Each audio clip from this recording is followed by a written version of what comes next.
1년 중 가장 낮이 길다는 하지입니다. 새벽 기도회를 가려고 현관문을 나서는데 벌써 동이 터오는 여명이 역력했습니다.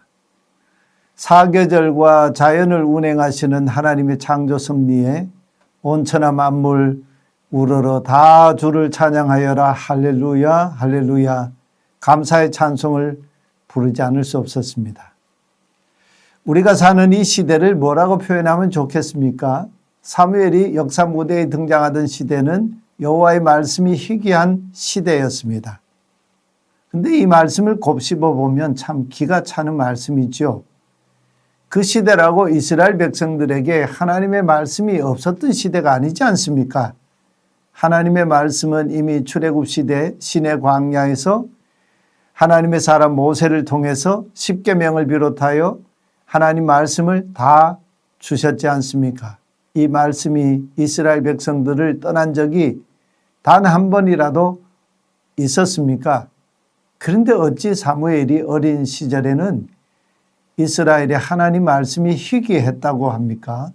그 시대 백성들이 저마다 자기 소견, 눈에 옳은 대로 살았다는 말씀이지요.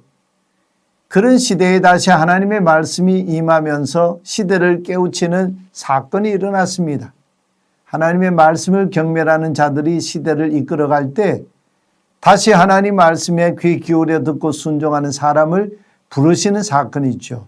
그 한 사람이 바로 사무엘이었습니다. 그의 어머니 한나는 본래 자식을 낳지 못하는 불임 여성이었습니다. 자식 없는 한나의 고통은 하나님 말씀이 희귀한 시대, 하나님 말씀을 듣고 순종하고 하나님께 참으로 예배하는 예배자를 찾으시는 하나님의 탄식이었습니다. 놀라운 건 하나님께서 사무엘을 4번씩이나 부르셨지만 사무엘도 엘리 대제사장도 말씀하시는 하나님의 부르심인 줄 몰랐다는 사실입니다.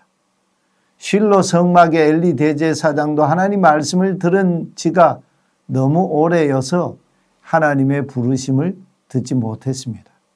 거듭 부르시는 말씀이 있고 나서야 사무엘은 하나님의 부르심인 줄 깨달았습니다.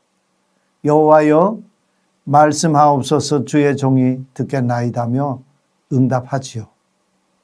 우리가 하나님의 말씀을 듣는 방법은 다양합니다. 사무엘처럼 직접 찾아오셔서 부르시고 말씀하실 때도 있습니다. 기이한 환상을 통해서 말씀하실 때도 있습니다. 또 공동체 예배 가운데에서 말씀하시기도 합니다. 우리는 지금까지 하나님 말씀을 어떻게 들었습니까? 각자에게 말씀하시는 다양한 방식이 있습니다. 그러나 우리에게는 이미 주어진 66권의 성경 하나님 말씀이 있습니다. 이 성경을 읽고 묵상하면서 오늘 내게 주시는 말씀을 듣기도 합니다. 사무엘이 하나님의 말씀의 사람으로 등장하면서 그가 하나님께로부터 받은 첫 말씀은 너무 뜻밖의 말씀이었습니다. 자기 스승으로 모시고 있던 실로 성막의 대제사장 엘리와 그의 아들들과 그의 집안에 대한 하나님의 심판의 말씀이었습니다. 사무엘에게 임한 이 말씀은 어느 때나 임하는 말씀이 아니죠. 비상시국 위기의 시대에 주시는 특별한 말씀입니다. 그 시대에 하나님의 말씀을 맡았던 엘리 제사장과 하나님 말씀을 경멸했던 엘리의 아들들과 그 집안의 큰 죄악은 심판을 자초하고 말았습니다. 엘리 집안의 죄악이 그 시대를 관통하고 두루 흐르는 죄악의 물결을 이루었던 것이죠. 더 이상은 지체할 수 없는 죄악의 물줄기를 끊으시려는 하나님의 시대 변혁적인 말씀 사건이었습니다. 나 개인이, 우리 가정이, 우리 교회 공동체가, 우리 민족이 이와 같은 심판의 말씀 앞에 서는 일이 있어서야 되겠습니까?